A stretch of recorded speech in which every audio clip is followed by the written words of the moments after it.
Robbing kim? Robbim Alloh. Dining qaysi? Dinim Islom. Payg'ambaring kim? Payg'ambarim Muhammad sallallohu alayhi vasallam. Kitobing qaysi? Kitobim Qur'oni Karim. Tilaging nima?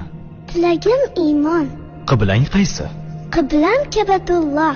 Millating qaysi? Ibrohim Halilulloh millatidanman. Kimning mazhabidansan?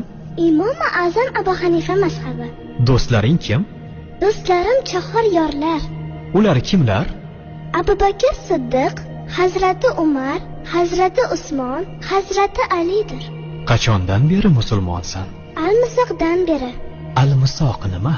Alloh taolo ruhimizni yaratib, ulardan va'da olgan kun. E'tiqoding qaysi? Ahli sunna val jamoa e'tiqodi. Kimni yaxshi ko'rasan? Alloh taoloni. Undan keyinchi? Payg'ambarimiz Muhammad alayhissalomni. Undan keyinchi?